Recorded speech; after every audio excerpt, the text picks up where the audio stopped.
اس میں سوال ہے کہ توحید کے علاوہ کسی اور امور پر کوئی جماعت بیعت کرواتی ہے اور اپنا رکن بناتی ہے اور سارے امور توحید کے بغیر ہیں تو اس جماعت کا رکن بننا کیسا ہے؟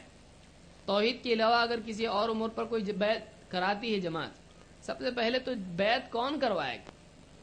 کوئی بھی جماعت بیعت کرواتی ہے. اب اللہ کے رسول صلی اللہ علیہ وسلم کے زمانے میں یا صحابہ کے زمانے میں ایک ساتھ کئی جماعتیں الگ الگ بیعت نہیں کرواتی تھی.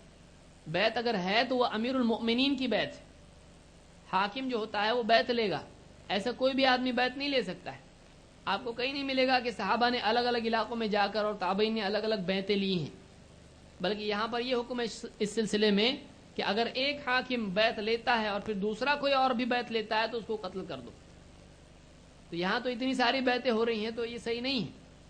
تو آج کوئی جماعت اس طرح سے بیعت لیتی ہے تو وہ صحیح نہیں ہے. عام طور سے صوفیہ کے 4 سلسلے ہیں، چشتیہ، قادریہ، سہروردی اور نقشبندی. تو یہ 4 جو بیعتیں ہیں یہ ثابت نہیں ہیں. اس طرح سے کوئی چیز دین میں نہیں ہے، یہ بدعت ہے. تو ایسی جماعت اگر کوئی ہو جو بیعت لیتی ہو اور توحید کے علاوہ امور پر، تو کیوں بھائی توحید سے کوئی پرابلم ہے؟ توحید غلط ہے جو اس پر بیعت نہیں لی جا رہی. تو توحید کو تو پہلے اہتمام کرنا چاہیے. توحید کو چھوڑ کے باقی سب کریں گے تو فائدہ کیا ہے؟ شرک ہی تو ایک ایسا گناہ ہے جس کی مغفرت ہی نہیں ہے. اللہ تعالیٰ فرماتا ہے ان اللہ لا یغفر ان یشرک بہ ویغفر ما دون ذلک لمن یشاء، کہ اللہ تعالیٰ اس بات کی ہرگز مغفرت نہیں کرے گا کہ اس کے ساتھ کسی کو شریک کیا جائے، اس کے سوا جس گناہ کی چاہے گا مغفرت کر دے گا.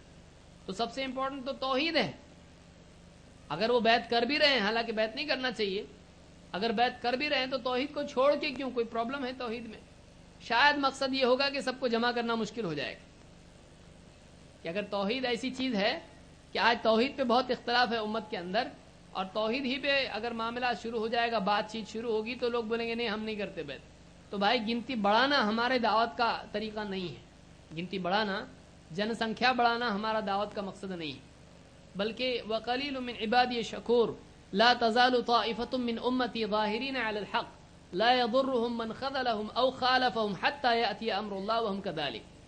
امام مسلم کی حدیث ہے، اللہ کے رسول صلی اللہ علیہ وسلم فرماتے ہیں میری امت میں ایک جماعت، طائفہ چھوٹی جماعت کو بولا جاتا ہے، میری امت میں ایک جماعت ہمیشہ حق پر لڑتی رہے گی، اور ان کو چھوڑنے والے، ان کا ساتھ چھوڑنے والے، ان کی مخالفت کرنے والے ان کو کبھی نقصان نہیں پہنچا پائیں گے، یہاں تک کہ وہ اسی حال میں قائم رہیں گے اور قیامت آ جائے گی.